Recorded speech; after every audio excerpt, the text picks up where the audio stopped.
মদিনাতে বিশ্বনবীকে হত্যা করার নিয়তে এসেছিলেন, গোপনে গোপনে বিশ্বনবীকে হত্যা করে আবার ইয়ামামাতে তিনি ফিরে যাবেন।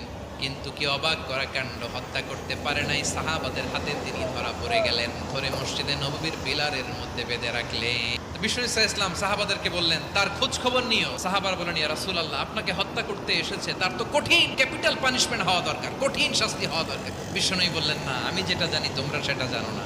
তোমরা সুমামার সাথে ভালো আচরণ করো, তোমরা যে রুটি বানাও এর মধ্যে সবচেয়ে ভালো আটার রুটিটা তারে দিও, সবচেয়ে রিফাইন্ড খেজুর যেটা পিওর খেজুর এটা তারে দিও। আর বিশ্বনবী নিজের উট থেকে দুধ দহন করে ওনার বাড়ির এক কর্মচারীকে বলেছেন দুধ দহন করে সুমামার জন্য নিয়ে যেও।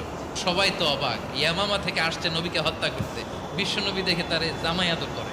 টানা 3 দিন যখন ইসলামের দ্য বিউটিজ অফ ইসলাম, ইসলামের সুমহান বাণী সৌন্দর্য উপস্থাপন শেষ, তাকে আপ্যায়ন শেষ, বিশ্বনবী বললেন সাহাবাদেরকে, যাও এবার সুমামার হাতের পায়ের রশি দুটো খুলে দাও।